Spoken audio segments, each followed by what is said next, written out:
Hello and welcome to all the men and women of the West. I'm Joe. Today I'm going to be taking a break from the book club podcast to an extent in order to explore a key object in the story. This object is extremely important to our most recent book club podcast video and to the next one. So here we go. As the title says, this video is all about the blue crystal staff of Mishakal, goddess of healing. Created by the goddess in the age of dreams, a 6-foot-long rod, it is a plain, simple, unadorned blue staff with a blue crystal at its summit. This healing staff was to disappear from the history after the age of dreams, reappearing right before the War of the Lance, when it was discovered by the plainsmen of the Queshu tribe, Riverwind, who had gone deep into the bowels of Xok-Tsaroth during his courting quest, that is to say, his quest to gain the hand in marriage of Goldmoon, the chieftain's daughter. Thus was the staff recovered by the aforementioned barbarian. The staff was duly given, and in time he contracted a malady, one which she healed, and for some weird reason this seemed to upset the Queshu people who sought to chase them out. After a brief period on the road, they would end up running into Sturm Brightblade, who would then escort them into the town of Solus. It was there in the Inn of the Last Home that they would meet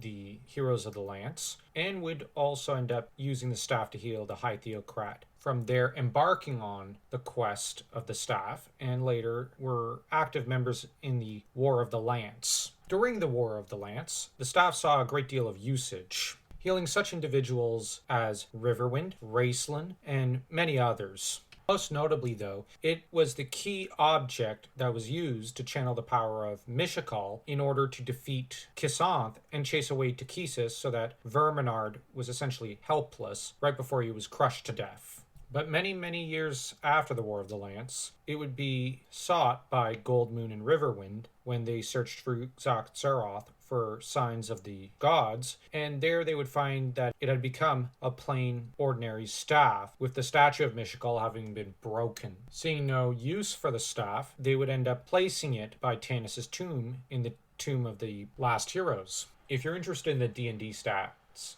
to this staff, it functions as a +2 quarterstaff, and in the hands of a cleric of Mishakal, it becomes a +5 holy quarterstaff, dealing an additional +2 die 6 points of holy or good damage against creatures of evil alignment. It can even, using 2 charges during combat, deal double damage and even triple damage on a critical strike. That said, the staff has the following powers without expending any charges: cure minor wounds, detect poison, and for 2 charges from the staff, command, cure light wounds, remove fear. 4 charges allows the staff to use continual flame, cure poison. 6 charges, remove blindness, deafness, remove curse, disease. And 8 charges involves cure critical wounds and restoration. 10 charges, raise dead and regeneration. And after that, you've got 14 charges where it does greater restoration and resurrection. So hope this helps cover the history of this staff, and that you now have a good idea of just how powerful it is and how important a role it plays in Dragons of Autumn Twilight. If you enjoyed this video, don't forget to smash that like and that subscribe button as though you were the gods throwing a meteorite at the King Priest of Istar.